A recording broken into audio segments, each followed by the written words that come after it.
किसी शायर ने क्या खूब कहा है, परिस्थिति चाहे कैसा भी हो, इंसान को मुश्किलों से भाग जाना आसान होता है। हर पहलू जिंदगी का इम्तिहान होता है। डरने वालों को मिलता नहीं कुछ जिंदगी में, लड़ने वालों के कदमों में सारा जहां होता है। दोस्तों, ये कहानी एक सच्ची घटना पे आधारित है। मेहनत क्या होती है इस मूवी में दर्शाया गया है और दिखाया गया है कि मेहनत करने वाले को मंजिल जरूर मिलती है। कहानी स्टार्ट होती है और हमें छोटा परिवार दिखाया जाता है। क्रिस और उसकी पत्नी लिंडा और बेटे क्रिस्टोफर तीनों एक साथ रहते हैं। क्रिस ने अपने सारे पैसे लगाकर एक बोल्ड सिटी स्कैनर नाम की बहुत सारी मशीनें खरीदता है। क्रिस सोचता है ये सारे मशीनें हॉस्पिटल में आराम से बिक जाएंगे, लेकिन उसे क्या पता था कि खाने के लिए भी मुहताज हो जाएगा। वो मशीनें एक्सरे की मशीन से दुगने दामों की थी, तो जाहिर सी बात है तो उसे बेचने के लिए कितना मुश्किल हो सकता है। लेकिन अब हम देखते हैं क्रिस को कि उसे घर चलाने के लिए हर महीने 2 मशीनें बेचनी पड़ती है, नहीं तो घर का गुजारा, राशन का खर्चा में बहुत दिक्कत हो जाएगा। इन्हीं के चलते क्रिस की जिंदगी आर्थिक तंगी परिस्थितियों से जूझ रही थी। 2 महीने से क्रिस ने अपने घर का किराया नहीं दिया था और घर चलाने के लिए सारी जिम्मेदारी लिंडा के ऊपर आ जाती है,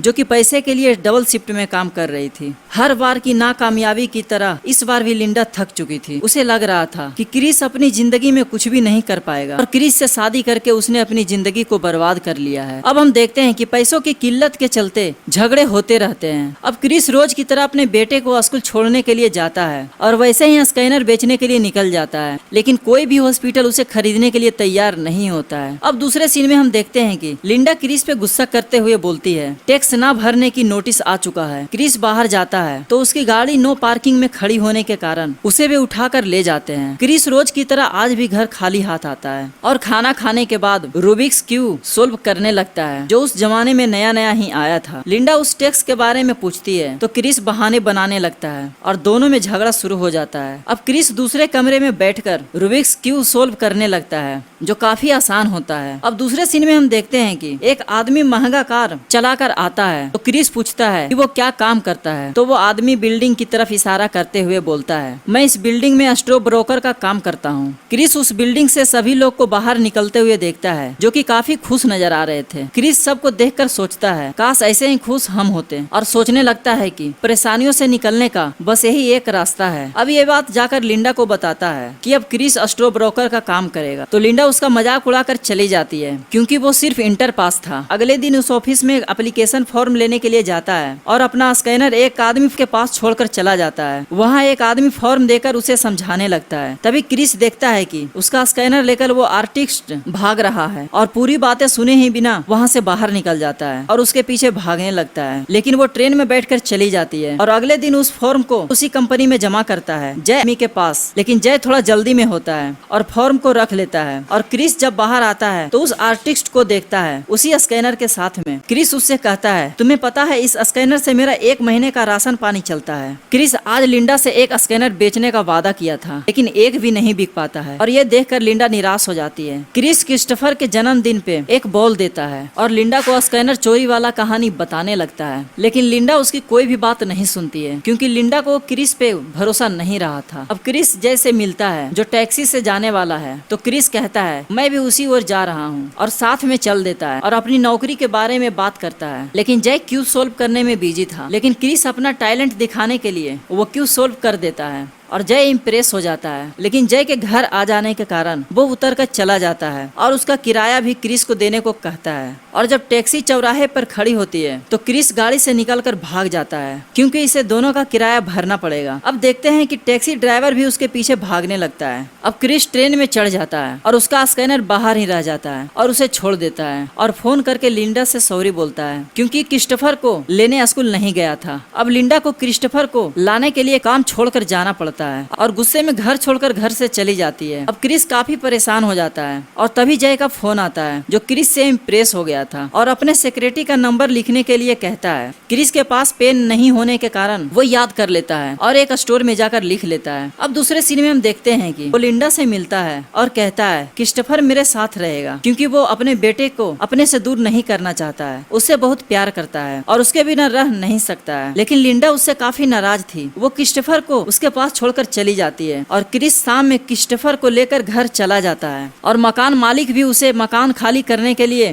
कहता है क्योंकि उसने 2 महीने से किराया नहीं दिया था। तो क्रिस उससे कुछ दिनों के लिए मोहलत मांगता है। इसके बदले में वो घर को पेंट करेगा और मकान मालिक मान जाता है। क्रिस जब दीवार पेंट कर रहा था तभी पुलिस आ जाती है और उसे थाने लेकर चली जाती है क्योंकि नो पार्किंग की चालान नहीं भरा था। जब क्रिस चालान भरने लगता है तो पुलिस वाला बोलता है चालान 9:30 में भरा जाएगा, तब तक तुमको यहीं पे रुकना पड़ेगा। 10:30 बजे उसका इंटरव्यू है, लेकिन पुलिस वाला उसका कोई भी बात नहीं सुनता है। क्रिस लिंडा को फोन करके क्रिस्टोफर का ध्यान रखने के लिए कहता है और चालान जमा करने के बाद इंटरव्यू के लिए भागता है। क्रिस के पास उतना टाइम भी नहीं था ताकि कपड़े भी चेंज कर सके। अब हम देखते हैं कि क्रिस इंटरव्यू के लिए वेट कर रहा है और कपड़े को लेकर बहाने बना रहा है और आखिरकार बता देता है चालान न भरने की वजह से पुलिस ने उसे गिरफ्तार कर लिया था। उनकी ये बात सुनकर सभी लोग हंसने लगते हैं क्योंकि चालान भरना मामूली बात थी। अब क्रिस बताता है कि अपनी क्लास में वो फर्स्ट आया था। क्रिस एक गांव की छोटा सा स्कूल में पढ़ा था। क्रिस कहता है जिस चीज का जवाब हमें पता नहीं होता है मैं साफ साफ बता दूंगा कि जवाब नहीं पता है। तभी मार्टिन एक सवाल पूछता है कि अगर कोई व्यक्ति तुम्हारे कंपनी में बिना शर्ट इंटरव्यू के लिए आ जाएगा तो तुम उसे नौकरी पे क्यों रखोगे? तो क्रिस बोलता है क्योंकि वो पैंट अच्छा पहना होगा। इस जवाब पे वो इंटरव्यू में पास हो जाता है। क्रिस ऑफिस के बाहर जैसे कहता है मैं सोच कर बताऊंगा क्योंकि 6 महीना इसे ट्रेनिंग में रखा जाएगा, इसके लिए बदले में कोई भी पैसा नहीं मिलेगा। क्रिस जिस समय फॉर्म लेने के लिए गया था उस समय उस आर्टिस्ट के वजह से सारी बातें नहीं सुन पाया था।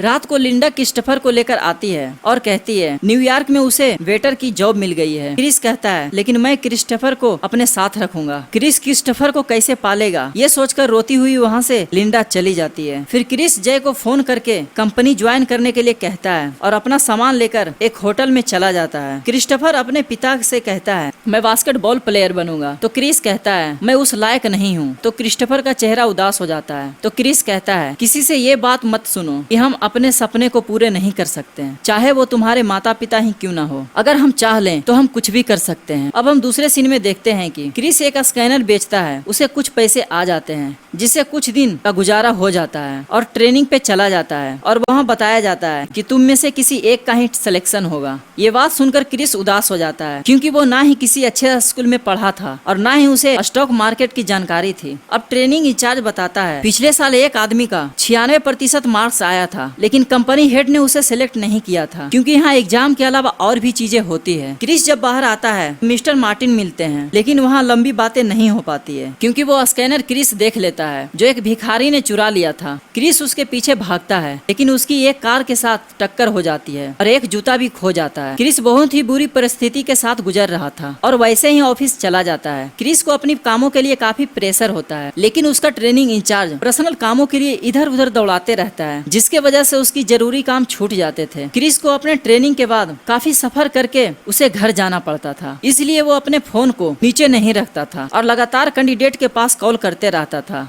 इससे क्रिस 10 मिनट बचा लेता था। यहाँ तक कि वो पानी भी नहीं पीता था ताकि उसे टॉयलेट न जाना पड़े। जो काम उसके साथी 9 घंटे में पूरा करते थे वो काम क्रिस 6 घंटे में पूरा कर लेता था। बस वैसे ही 2 महीने बीत चुके थे पर क्रिस के हाथ कोई भी सफलता नहीं मिली थी। तो क्रिस सबसे बड़े कस्टमर के पास कॉल करता है जो क्रिस को 20 मिनट में ऑफिस आने के लिए कहता है। क्रिस तुरंत वहाँ से निकल जाता है, लेकिन उसका ट्रेनिंग इंचार्ज क्रिस को अपनी गाड़ी पार्क करने के लिए कहता है जिसके वजह से क्रिस को वो मौका भी खोना पड़ता है। अब क्रिस से होटल वाले भी किराया मांगने लगा था क्योंकि क्रिस 2 महीने से किराया नहीं दिया था। अब क्रिस को पता चलता है कि उसका बड़ा क्लाइंट फुटबॉल मैच देखने के लिए जाने वाला है। तो क्रिस अपने बेटे के साथ पहुंच जाता है। क्रिस बोलता है उस दिन वक्त पे नहीं पहुंचने के लिए सॉरी और दोबारा मौका देने के लिए धन्यवाद करता है। फिर वो आदमी के साथ मैच देखने लगता है। मैच के दौरान वो आदमी क्रिस से कहता है मैं तुमसे इम्प्रेस हूँ, लेकिन मैं उस कंपनी में पैसे नहीं लगाऊंगा, इसके लिए सॉरी। यहाँ भी क्रिस की बात नहीं बनती है, लेकिन क्रिस्टोफर काफी खुश होता है जो मैच का एंजॉय कर रहा था। अगले सीन में हम देखते हैं कि क्रिस को एक नोटिस मिलता है इनकम टैक्स की क्योंकि वो टैक्स नहीं भरा था। तो डिपार्टमेंट ने उसके अकाउंट से पैसे काट लिए थे। वो पैसे क्रिस के लिए बहुत ही जरूरी था क्योंकि उसी से उसका गुजारा चलने वाला था। क्रिस अपने दोस्त के पास उधार पैसे मांगने के लिए जाता है, लेकिन उसका दोस्त मना कर देता है। कुछ देर बाद भिखारी फिर से नजर आता है जिससे वो अपना स्कैनर वापस ले लेता है। क्रिस बहुत सी जगह जाकर स्कैनर बेचने की कोशिश करता है। तभी एक डॉक्टर खरीदने के लिए मान जाता है, लेकिन वो स्कैनर खराब होता है इसलिए वो बिक नहीं पाता है। अब क्रिस वापस होटल जाता है तो देखता है उसका सारा सामान बाहर पड़ा है और कमरे में ताला लगा हुआ है क्योंकि क्रिस ने किराया नहीं दिया था। ये देखकर उसकी हालत बहुत ही खराब हो जाती है। उसे समझ में नहीं आता है कि वो कहाँ जाए और क्या करे और किससे मदद मांगे। उसे लग रहा था सारी परेशानियों को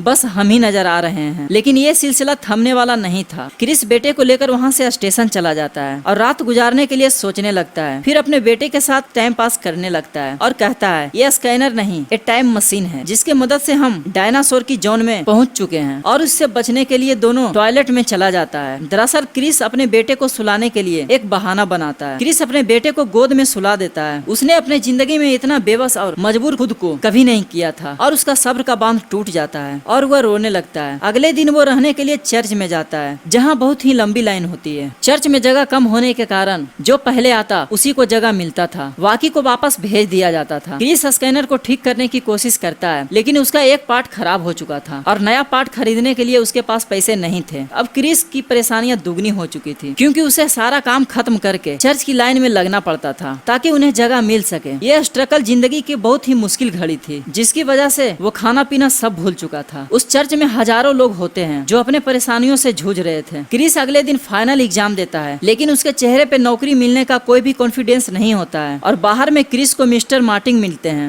जो अपनी टैक्सी का किराया देने के लिए क्रिस से $5 मांगते हैं क्योंकि वो अपना पर्स घर ही भूल गए थे। क्रिस के पास बहुत ही कम पैसे बचते हैं, फिर भी वो $5 दे देता है। आज रात उसे चर्च में जगह नहीं मिलता है तो वो क्रिस्टोफर के साथ ट्रेन में ही सो जाता है और कुछ पैसे इकट्ठा करने के लिए अपना खून बेचता है और उस पैसे से स्कैनर का पार्ट खरीद कर रिपेयर करता है और बेचकर कुछ पैसे इकट्ठा करता है ताकि आज रात वो होटल में चैन की नींद सो सके और कुछ पल के लिए सारी परेशानियां भूल सके। अब दूसरे सीन में हम देखते हैं कि अपने बेटे के साथ एक बीच पे चला जाता है और कुछ सुकून भरे जिंदगी जीता है और आज उसका एग्जाम का रिजल्ट भी आने वाला था। बस उसी के बारे में सोच रहा था। अब ऑफिस जाता है तो मिस्टर मार्टिन उसके सूट का तारीफ करते हुए कहता है कि कल तुम यही कमीज पहन कर आना क्योंकि कल तुम्हारी नौकरी का पहला दिन है। अपनी नौकरी लगने की बात सुनकर क्रिस काफी खुश हो जाता है। तो मिस्टर मार्टिन पूछते हैं क्या यह आसान था? तो क्रिस कहता है बिल्कुल नहीं, आसान तो नहीं था। अब मिस्टर मार्टिन उसे उधार पैसे वापस कर देता है। उस दिन क्रिस काफी खुश होता है और कहता है इसी एहसास को खुशी कहते हैं। फिर हम क्रिस्टोफर के साथ बातें करते हुए देखते हैं और उसके पास से एक आदमी गुजरता है जो असली क्रिस गार्ड है। ये कहानी इसी आदमी का एक हिस्सा है जो हमें बताया जाता है। क्रिस एक कामयाब बिजनेसमैन बना जिसने $multi-billion की कंपनी खड़ी